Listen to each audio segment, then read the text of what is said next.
ഉമ്മ പഠിപ്പിച്ചു കൊടുക്കണം ഉപ്പാനോടുള്ള ബഹുമാനം. നീ എന്താ ഉപ്പാനെ പറഞ്ഞത്? നീ എന്താ ഉപ്പാനെ പറഞ്ഞേ? അയാൾ പോയി പണിയൊക്കെ ഇട്ടുന്ന.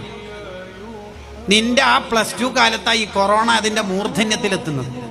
അന്ന് ഉപ്പാന്റെ 3 മാസത്തെ സാലറി ഉപ്പ ഇങ്ങനെ ടൈറ്റിൽ പിടിച്ചു വെച്ചിട്ടാണ് നിനക്കൊരു നല്ല ഫോൺ വാങ്ങി തന്ന ഓൺലൈൻ ക്ലാസ്.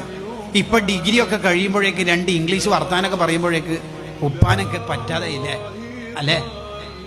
നീ എന്നെങ്കിലും ഒരു ദിവസം വീട്ടിലേക്ക് ഫോൺ വിളിച്ചാല് ഉപ്പ ഫോൺ എടുത്താൽ ഒരു 5 മിനിറ്റ് ഉപ്പാനോട് മിണ്ടാറുണ്ടോ? ഉണ്ടോ? ഫോൺ എടുത്താൽ എന്താ പറയല്? ഉമ്മില്ലേ അതിനെ ചോദിക്കല്. അങ്ങനെ ഓവറായിട്ട് എന്നെ ബഹുമാനിക്കണം എന്നൊന്നുമില്ല. ആദ്യം ഉപ്പാനെ ബഹുമാനിക്കും കേട്ടോ. ഇത് ഉമ്മ പഠിപ്പിച്ചു കൊടുക്കണം. ഉമ്മ പഠിപ്പിച്ചു കൊടുക്കണം. ഗസാലിമാവും പറയാത്. നമ്മളെ ഉമ്മമാര് പലപ്പോഴും എന്താ ചെയ്യല്? എന്താണ് കരയുന്നത്? ഉപ്പ അടിച്ചേനാ?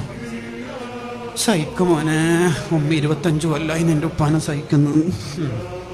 Very good. എങ്ങനെ ഈ കുട്ടി നന്നാവുക?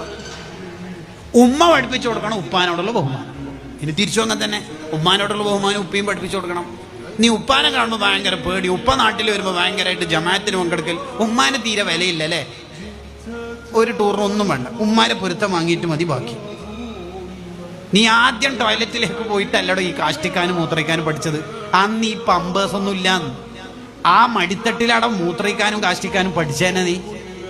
നമ്മൾ ഇന്ന് ടോയ്ലറ്റിൽ പോയി ഏത് കൈ കൊണ്ടാ വൃത്തിയാക്കൽ? ഇടത് കൈ കൊണ്ട്. നിന്റെ കാഷ്ടം വലത് കൈ കൊണ്ട് ഒരു മനുഷ്യൻ ഭൂമിയിലുണ്ടെങ്കിൽ ആ ഉമ്മയായിരിക്കും.